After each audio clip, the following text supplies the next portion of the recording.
Monday night, here we are, man. Yeah, man. Here we are. How you doing? Good save. Thanks. Well, what is there to talk about except the Giants really just rough game yesterday, man. Ooh, Eli looked like a kid lost in a mall. He had that face on him like, where's mommy? Except mommy is Odell Beckham Jr. Yeah, mommy's in bed with a high ankle sprain. Tough day, but we feel it. We have a real New York guest for today. Yeah. The best Giants receiver ever. Yeah, I think so too. I said it. Yeah. Yeah, leader in receptions. Yeah. Leader in receiving touchdowns, Super Bowl champion. He's about to sit down with the guy who played Go Bananas in Cincinnati last weekend. Match made in heaven. Go Bananas. Amani Toomer. That's like why. Oh, we're done.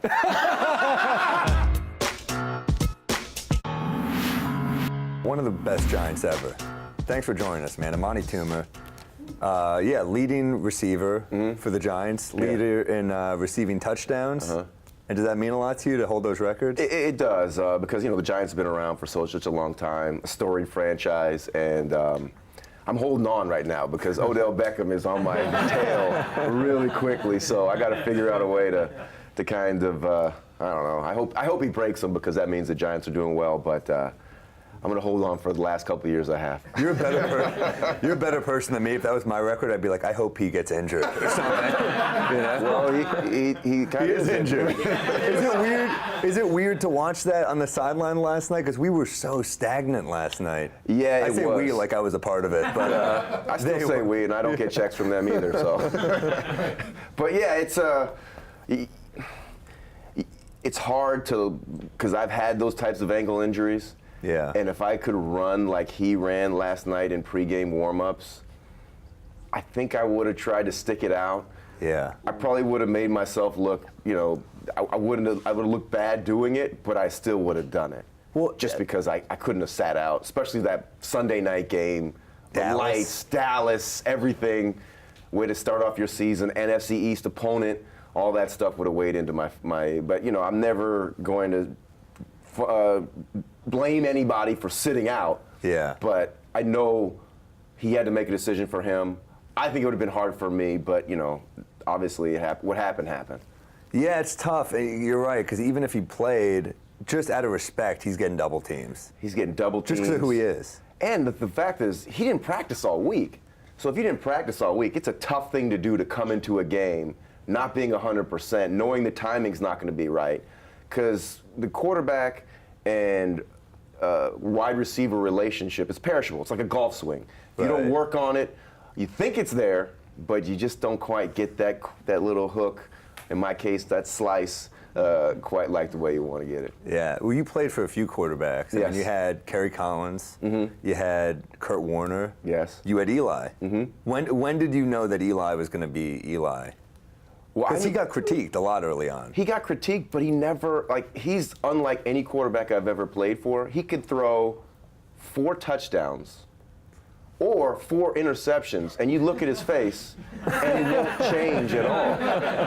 That's like sometimes we're worried. But that's the beauty of Eli, because other quarterbacks would go in those types of situations, and they would go in the tank. They would start forcing balls in different direction. Right. He stays the course, and in the fourth quarter, if there's a chance, Eli's the guy. He's gonna give you an opportunity to win because he's not gonna get flustered at all. You played on 2 Super Bowl teams, 1 won, 1 lost. Yes. I lost some money on that Ravens game. I'm not blaming you, but that was a tough loss because they were such a good defense, and that was an awesome team. I mean, I still remember the game against the Vikings, the NFC Championship. You guys just destroyed them. Yeah. On another level. Yeah. I was in the last row of the stadium, and there was a guy in a Chris Carter jersey, and he was like, "You all suck," and some Giants fan just started beating the life out of him. And I was like, "This is the playoffs for real." I mean, this is.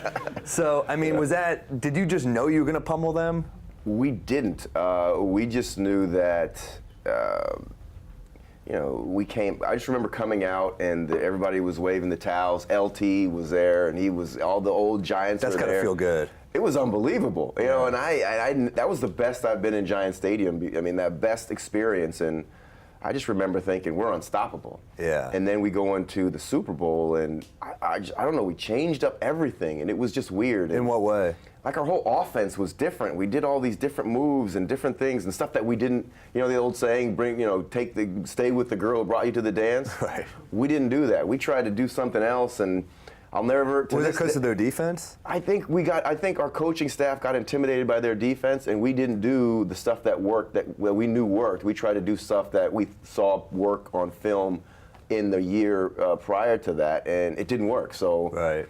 It was a regret of mine because I'll never know how good that defense actually was because we never gave them our fastballs. We all were trying to give them breaking ball stuff, to put in a baseball analogy. Right. But that was, I mean, how does that feel? You get that close. Oh, it was the worst experience in sports. Yeah. No question.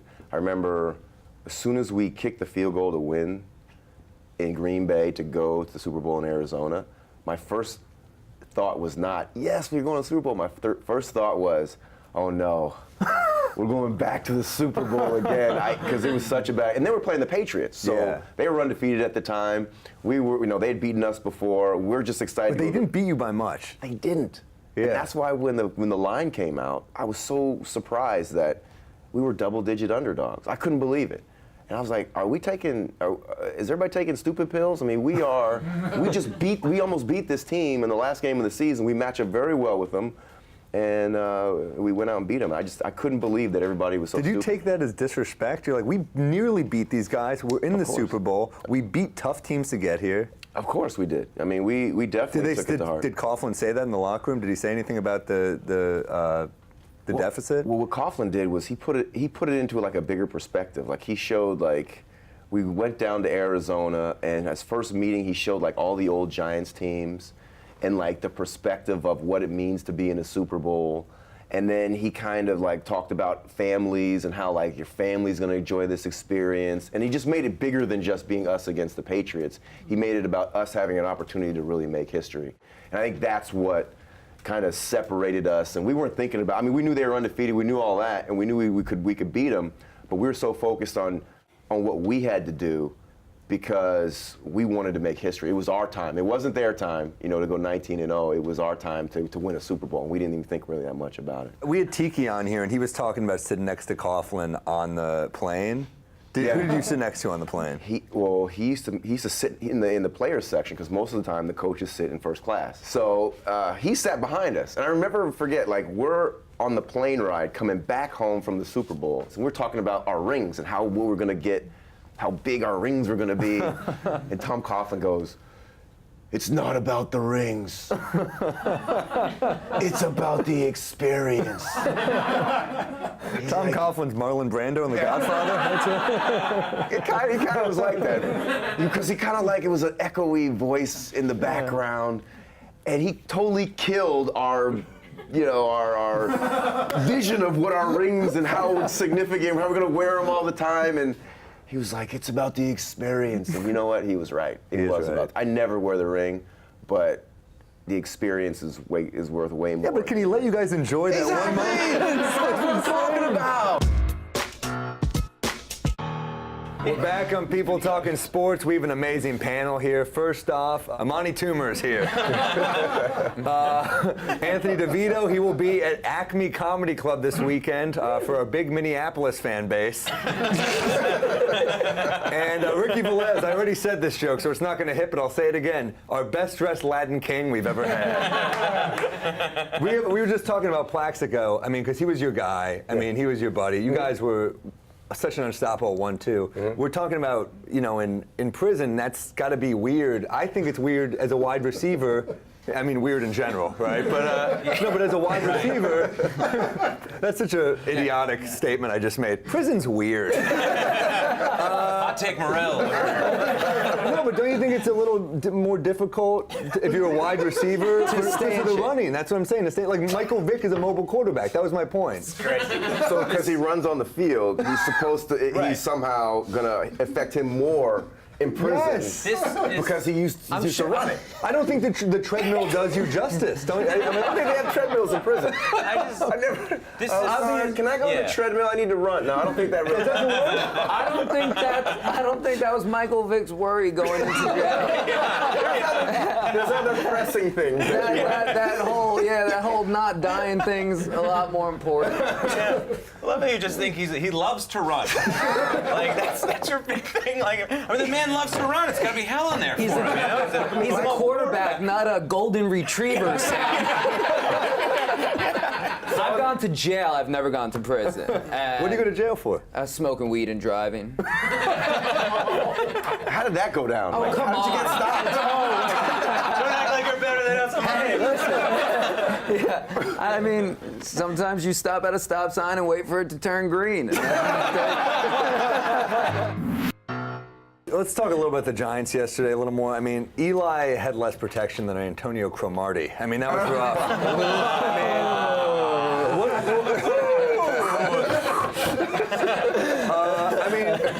What are they going to do? This is scary. It's pretty bad, the fact that they struggled last year on offensive line, and then all through the offseason, all the acquisitions, all this, and they trot out the offensive line, and it's the same. That's a little disheartening for me. Yeah. I mean, it's first game. Calm down. I think Ricky drove here. No, but it's the first game. I mean, New England came out, but come on, stop it. Right. I mean, like, remember the Super Bowl last year? This anything can happen. Like, after that Super Bowl, you can't do anything. Like, you can't. First game, I don't care at this point. Yeah. But this is Overreaction Monday. This is what we're supposed to do. This is how we get ratings.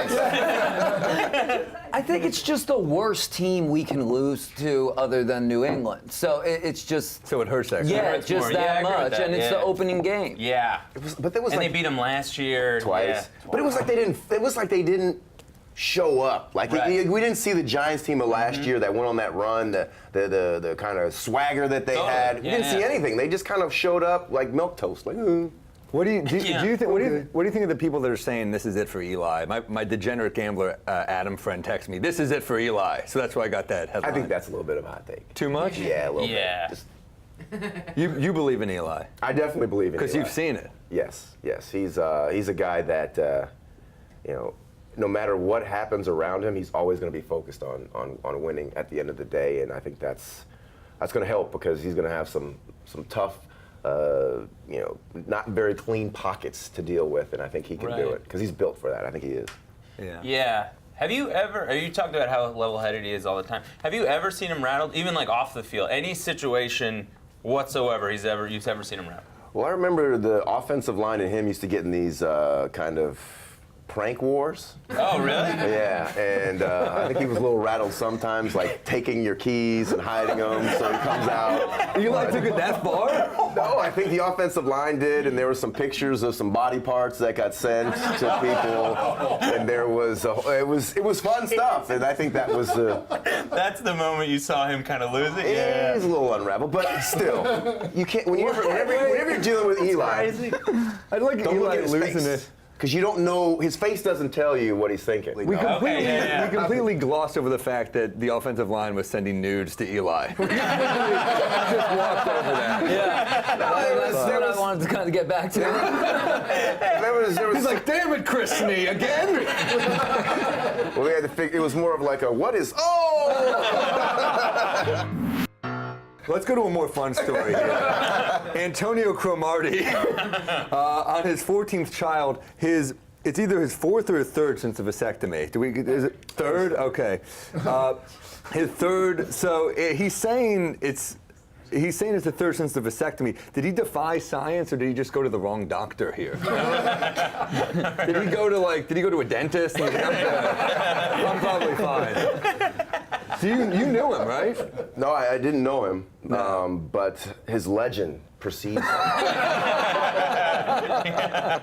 The legend, that's what it is. I mean, maybe he went to one of those discount doctors, I don't know. Sure. Yeah, Can you give me a 2 for 1? You saw an ad on the subway. I'll go to that guy. That's crazy. I don't believe it's only 14. I If that's the ones he knows, there's no way there's 14. How many different women do we know that? We don't know. Six or seven, I think. This is going to be great when it unravels. I can't wait. I'm excited. It's going to be. So you're saying that Antonio Cromartie, this isn't over? No, you don't just have 14 kids that you that you know about. You don't know about the 14, and there's not a 15 hanging out, not getting his money. With as potent as he is, he's every one night stand could be twins. He could look at you. I'm worried about me.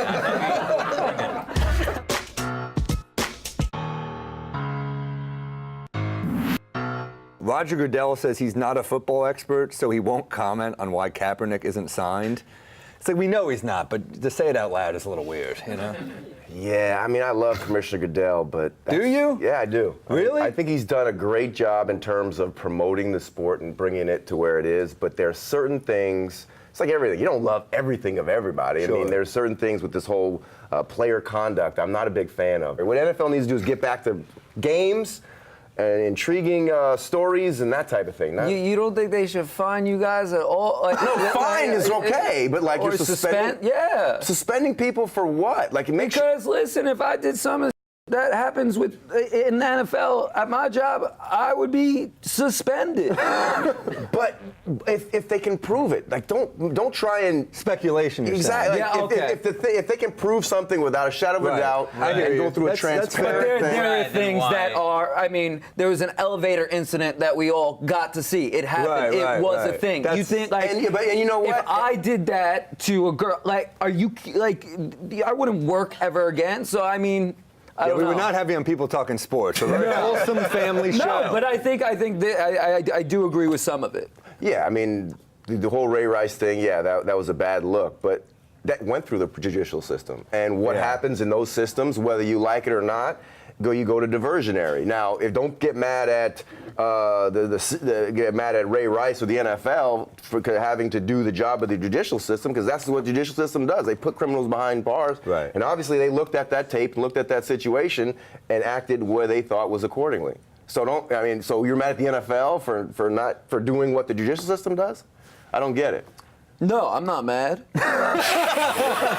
I'm not mad at all. I just think you guys should deal with consequences and certain things. I don't agree. With consequences. They dealt with consequences. I don't agree with the weed problem in the NFL. I have a friend that was in the NFL. He got taken out this year, but he was a big advocate for it because you guys have to take these pain pills, and he thinks it's terrible, and I think it's terrible too, and it's not good because once you guys leave the league, you guys get screwed. Yeah. And I mean, there's certain things but I mean, isn't that with every job? It is with every job, and but not every job has investigates all the different players for all the different employees for stuff. Right, I hear you. You feel like the process is a little bit more your fair. HR is just a little bit tougher. Yeah, just a little bit. Okay. You know what's interesting too? I won't defend Goodell around, but I will say he can't force teams to hire Kaepernick. You can't force a team. It's like that girl who's like, "Why is my friend single?" And you're like, "I don't know. She seems cool," and just like. She's great. And you're like, yeah, she posts a lot of social activism on Facebook. Maybe I don't want to be challenged right now. Yeah. This is a weird one. The Braves had to apologize for playing Rock You Like a Hurricane during the Marlins game. It's a poor choice. I don't know. I went to a high school football game yesterday. The other team was called Hurricanes. I booed them the whole time. You did your part. Yeah. I booed those 14-year-olds that whole game. Don't bring that stuff over here. It is weird to name your team after a natural disaster. Yeah. It doesn't work, right? Well, Miami's done it. No, right. But now Miami's dealing with one. Yeah, well. Yeah, it's strong things. Force of nature. I don't know. When I was in high school, we played a team who the principal was hired for inappropriate actions, and I started to chant, "Hey, teacher, leave those kids alone." So even back then, you had it. So you go to a Penn State game and just and the Eagle has landed. We got more right after this break with Liz Gonzalez and another thing. We got great stuff. Hell yeah, Amani. Great closing.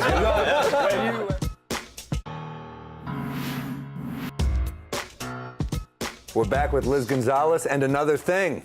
And now might be a good time to admit that I was wrong, which is hard for me to admit. On Thursday, I said there was 0 chance that the Kansas City Chiefs are going to beat the Patriots, and I was wrong. Yeah. Liz was wrong. Liz was wrong. Liz was wrong. I was disgraced. People on Twitter let me know that I was wrong, too. So, yes. What's the first step? The first step is admitting it, getting it off your chest, right? because now we can grow from here. I feel like I'm a bigger person now from saying that. I'm going to throw out another thing you were wrong about. So far, Blake Bortles is having a gosh, better I season knew than Tom you Brady. were going Just like I there. called.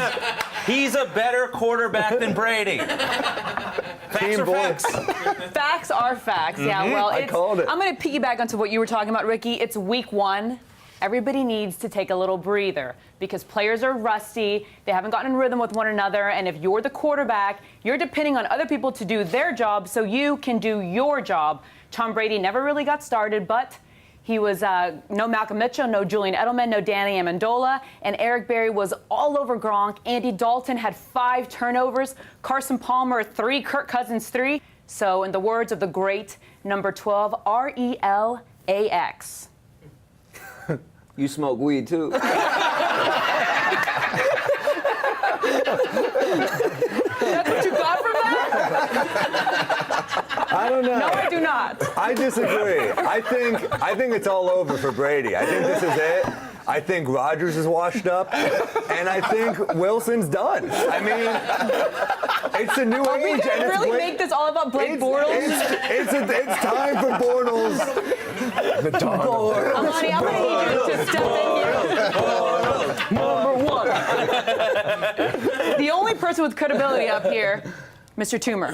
Give me something I can work with here. You say that like we didn't know Biggest that. takeaway. Biggest takeaway from week 1. The biggest takeaway from week 1 for me was the New England Patriots defense was terrible. They made Kareem Hunt look like Ezekiel Elliott, and I don't know if that's the case, but I think that there's a lot to unpack in that loss for the New England Patriots. Well, they in lost terms- Hightower, and that was a big one.